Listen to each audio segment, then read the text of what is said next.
My final resting house for my dad. This is it. Rest in peace, Papa. This is my dad. 101 years. This is where we buried him. In Africa, the cross faces the east, where the sun rises from. That's why you see the cross facing this side, and that is the main house. And this is the perimeter wall, and it's just along the fence in the front part of the house.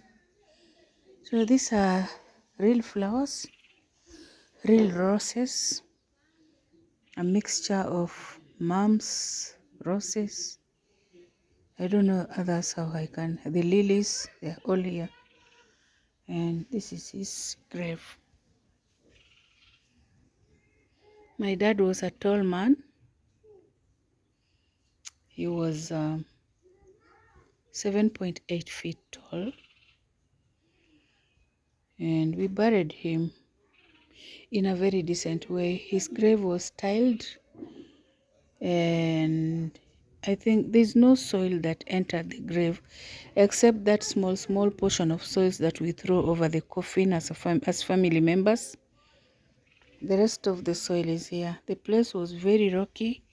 It took 4 days to get the size of the grave. So they managed to dig 5 feet deep, and they cemented and they did the tiling. It's still incomplete. We need to remove these pieces of timber, then it will be tiled again. It will look very beautiful. For now, it's still in the process of pouring water so that the cement on top dries well. This is how they made his grave.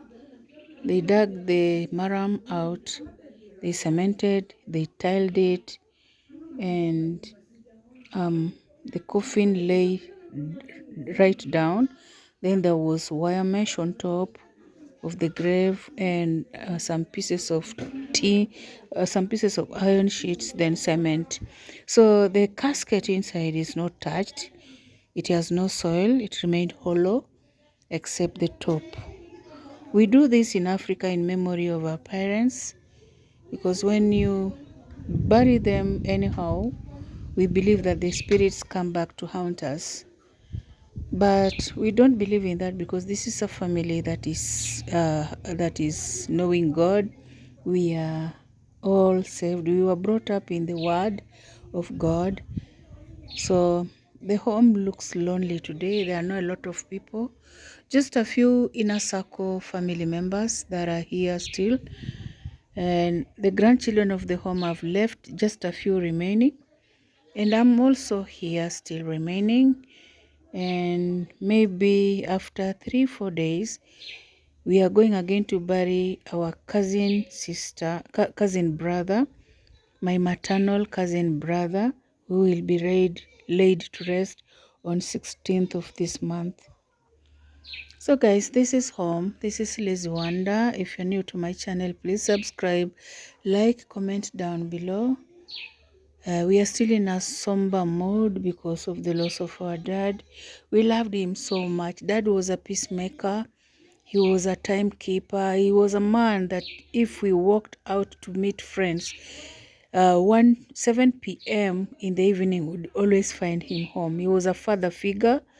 He loved us so much. He protected a lot his children, his grandchildren, and he has left behind 82 grandchildren and a number of great children.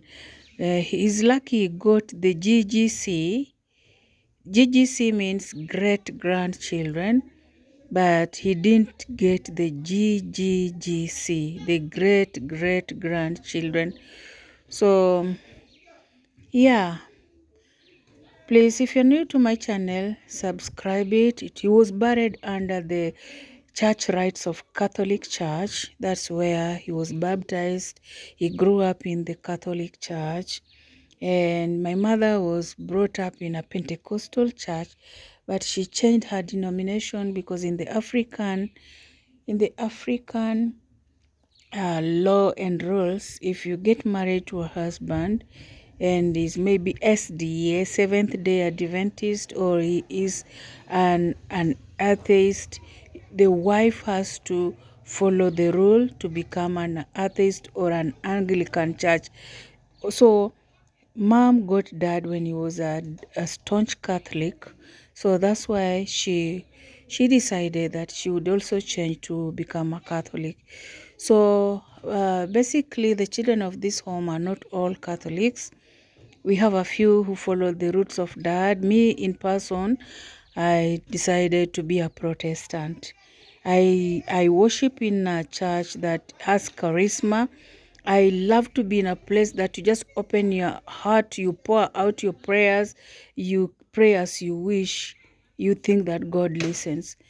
But even if in private, God still listens to prayers. So his burial was colorful. We appreciate whoever came in conjunction of his burial ceremony. We celebrated him as his daughters, as his sons, as his sisters, as his brothers, his relatives, all were all around. So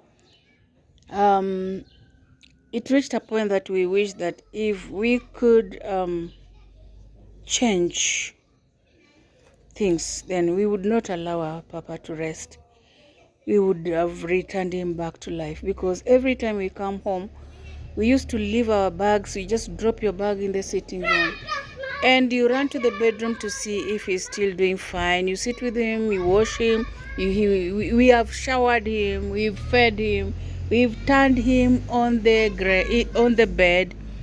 And now today is all gone. Mom will be left alone because she has only 2 grandchildren here who will be staying with her, but they are all schooling. So my worry is leaving Mama behind. Mom is 81, and this is the history of our home. We grew up together, and we have always grown up with our children, with our parents. Now that they are gone, but Papa is gone, we are orphans at over 50 years. Me in person, I'm an orphan now at over 50, in my early 50s. Our last born is around 35 years of age. So we thank God for the grace he has given and granted this family to at least have both parents alive until this time, that we're experiencing the first grave in our compound. This land has never had a grave of our own sister or brother.